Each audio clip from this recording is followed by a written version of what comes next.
अगर आप एक बिगनर ट्रेडर हैं और आपके पास 10,000 का ही कैपिटल है, तो क्या इस 10,000 को 1 लाख बनाया जा सकता है? तो इसका जवाब है हाँ, लेकिन इसके लिए सही स्किल, सही स्ट्रेटेजी और प्रॉपर डिसिप्लिन को फॉलो करना जरूरी है। सो इस वीडियो में मैं आपको बताऊंगा कि आपको किन किन चीजों को सीखना है, कौन कौन से रूल आपको फॉलो करने चाहिए और कैसे आप डिसिप्लिन को फॉलो करके अपने छोटे से कैपिटल को ग्रो कर सकते हैं। सबसे पहले आपको ये एक्सेप्ट करना होगा कि ट्रेडिंग एक बिजनेस की तरह होता है जिसमें नॉलेज, स्ट्रेटेजी और डिसिप्लिन की जरूरत होती है। आइए अब हम समझते हैं कि हम कौन कौन से मार्केट में ट्रेड कर सकते हैं। पहला, स्टॉक मार्केट ऑप्शन ट्रेडिंग जैसे निफ्टी, बैंक निफ्टी। दूसरा, फॉरेक्स ट्रेडिंग। तीसरा, क्रिप्टो ट्रेडिंग। और चौथा, कम्युनिटी मार्केट जैसे गोल्ड, सिल्वर। लेकिन इन सभी में 3 तरह का ट्रेडिंग होता है। पहला, इंट्राडे ट्रेडिंग, इसमें हमें एक दिन में ही स्टॉक को बाय और सेल करना होता है। दूसरा, स्विंग ट्रेडिंग, इसमें आप स्टॉक को कुछ दिन या फिर कुछ हफ्ते के लिए होल्ड करते हैं। और तीसरा, लॉन्ग टर्म इन्वेस्टमेंट, जैसा कि नाम से ही पता चल रहा है, इसमें हम स्टॉक को लॉन्ग टर्म के लिए इन्वेस्ट करते हैं, लाइक कुछ महीने या फिर कुछ साल के लिए। अब आते हैं हम अपने मेन टॉपिक पे। अगर आपके पास 10,000 का ही कैपिटल है और आप उसे 1 लाख बनाना चाहते हैं, तो आपको कौन से ट्रेडिंग स्टाइल को चुनना चाहिए? आप चाहे तो कोई भी ट्रेडिंग स्टाइल को चुन सकते हैं, लेकिन जैसा कि आप अभी बिगनर हैं, तो मेरे हिसाब से आपको इंडियन स्टॉक मार्केट को ही चुनना चाहिए। जैसा कि आप 10,000 से ट्रेडिंग कर रहे हैं, तो इसका मतलब आप अभी मार्केट में नए हैं या फिर आपको कुछ ही महीने हुआ है ट्रेडिंग को स्टार्ट किए हुए। इसलिए मैं आपको कहूंगा कि आप इंडियन मार्केट से ही स्टार्ट करें। तो चलिए अब हम जानते हैं कि हमें शुरू में किन किन चीजों को सीखना होगा। सबसे पहले आपको प्राइस एक्शन को सीखना होगा। अब आप में से बहुत लोगों को पता होगा कि प्राइस एक्शन क्या होता है, लेकिन जिन्हें नहीं पता उन्हें मैं बता दूं।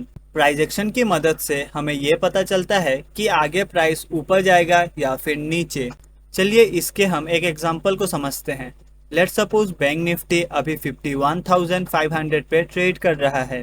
फिर प्राइस थोड़ा नीचे आया और फिर ऊपर जाते हुए अपने स्विंग का ब्रेकआउट कर दिया। तो अब इस ब्रेकआउट को देखकर अगर आपको लगता है कि प्राइस ऊपर जाएगा, तो ये प्राइस एक्शन हुआ। अब अगर आपको प्राइस एक्शन को एकदम बेसिक से सीखना है, तो आपको ये पता होना चाहिए कि प्राइस एक्शन में क्या क्या आता है। तो चलिए उसे भी जान लेते हैं। Candlestick pattern, support and resistance, breakout and breakdown, market structure, ये सब चीजें प्राइस एक्शन के अंदर आती है। अब अगर आप प्राइस एक्शन को सीखना चाहते हैं, तो आपको एक एक करके इन सभी चीजों को सीखना पड़ेगा। और जैसा कि आपके पास 10,000 का ही कैपिटल है, तो आप ज्यादा रिस्क नहीं ले सकते। इसलिए इन सभी बेसिक और इम्पोर्टेंट चीजों को आपको सीखना बहुत जरूरी है। और जब आप प्राइस एक्शन को अच्छे से सीख लेंगे, तो वहीं से आप अपना खुद का एक स्ट्रेटेजी बना सकते हैं, जिनकी मदद से आप ट्रेड ले पाएंगे और अपने छोटे से कैपिटल को ग्रो कर पाएंगे। और इनमें से मैक्सिमम टॉपिक को मैंने ऑलरेडी कवर कर रखा है, आप चाहे तो मेरे चैनल पे जाकर देख सकते हैं। अब जब आप प्राइस एक्शन को पूरे अच्छे से सीख लेते हैं, तो आपका नेक्स्ट स्टेप होगा रिस्क मैनेजमेंट को सीखना, क्योंकि रिस्क मैनेजमेंट ही ऐसी चीज है जिससे आप कम से कम रिस्क में प्रॉफिट कर सकते हैं।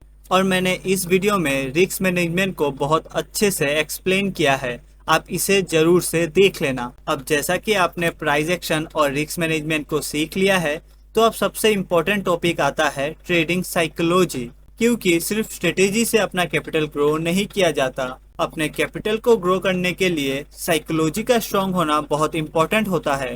अब एक ट्रेडिंग साइकोलॉजी क्या होता है, चलिए समझते हैं। ट्रेडिंग साइकोलॉजी का मतलब होता है जिस टाइम आप ट्रेड में होते हो, उस टाइम आपका इमोशन कैसा रिएक्ट करता है। ट्रेडिंग से प्रॉफिट करने के लिए चार्ट को समझना जितना इम्पोर्टेंट है, उतना ही इम्पोर्टेंट है अपने इमोशन को समझना। अब समझिए कैसे एक इमोशन आपके ट्रेड को खराब कर सकता है। पहला, लालच। जब आपको एक फिक्स प्रॉफिट मिलने के बाद भी आप और ज्यादा के उम्मीद में अपने ट्रेड को होल्ड करते हैं। फॉर एग्जाम्पल, आपने एक ट्रेड लिया और उसमें आपको 800 का प्रॉफिट मिल रहा था, लेकिन आप मन ही मन सोचे ये 1,000 हो जाएगा तो मैं ट्रेड को एग्जिट कर दूंगा।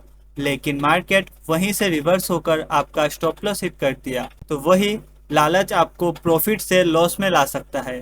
दूसरा, डर। जैसे ही आपने ट्रेड में एंट्री बनाया और मार्केट थोड़ा ऊपर जाने के बाद रिवर्स हो गया, तो आप डर के छोटा प्रॉफिट लेकर निकल गए, लेकिन फिर मार्केट ऊपर जाते हुए आपके प्रॉफिट टारगेट को हिट किया।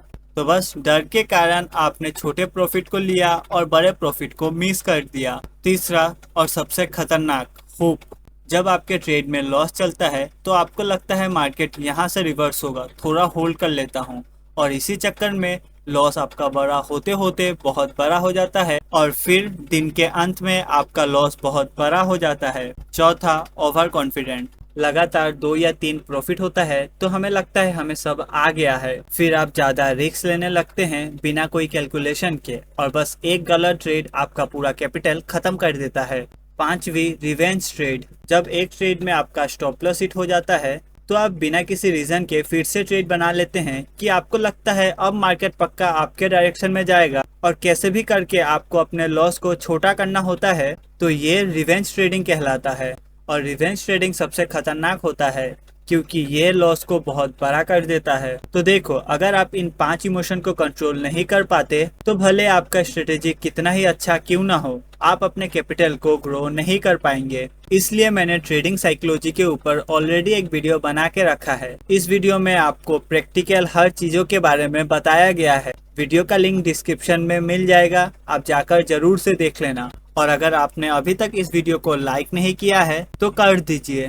तो जैसा कि मैंने आपको शुरू में कहा था कि मार्केट कई टाइप के होते हैं, तो अब हम समझते हैं कि आपको कौन से तरह का ट्रेड करना है। तो मैं आपको एडवाइस दूंगा, अगर आप अभी मार्केट को सीख रहे हैं तो आपको स्टॉक ट्रेडिंग करना चाहिए। स्टॉक ट्रेडिंग का मतलब होता है किसी भी कंपनी के स्टॉक को खरीदना और जैसे ही उसका प्राइस बढ़ जाए तो उसे बेचकर मुनाफा करना। और स्टॉक ट्रेडिंग में हमें ये बेनिफिट देखने को मिलता है कि इसमें प्रीमियम डीके नहीं होता।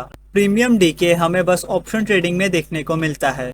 अगर इसे मैं आपको सिंपल वर्ड में समझाऊं तो अगर मार्केट एक ही एरिया में ट्रेड करता है और अगर आपने ऑप्शन ट्रेडिंग किया है तो वहां पे आपको लॉस होगा, लेकिन स्टॉक ट्रेडिंग में वहां पे आपको लॉस नहीं होगा। जैसे कि समझ लीजिए, आपने निफ्टी में 150 रुपए के प्रीमियम को बाय किया, लेकिन प्राइस बहुत देर तक एक ही रेंज में ट्रेड किया, तो जो आपने 150 पे प्रीमियम को बाय किया था वो कम होकर 120 या फिर उससे भी कम हो सकता है, जबकि स्टॉक ट्रेडिंग में ऐसा नहीं होता। और एक बात, स्टॉक ट्रेडिंग में कोई भी एक्सपायरी नहीं होती, आप जब तक चाहे तब तक अपने ट्रेड को होल्ड कर सकते हैं। हाँ, ये एक अलग बात है कि अगर आप 10,000 से ट्रेडिंग करते हैं तो स्टॉक में आप ज्यादा क्वांटिटी नहीं बाई कर पाएंगे क्योंकि इसमें कैपिटल ज्यादा लगता है। और वही अगर हम ऑप्शन ट्रेडिंग की बात करें जैसे निफ्टी और बैंक निफ्टी, तो इसमें आप छोटे कैपिटल से भी बड़ा प्रॉफिट कर सकते हैं। लेकिन ऑप्शन ट्रेडिंग शुरू करने से पहले call, put, theta DK and premium DK ये सबको अच्छे से समझना होगा।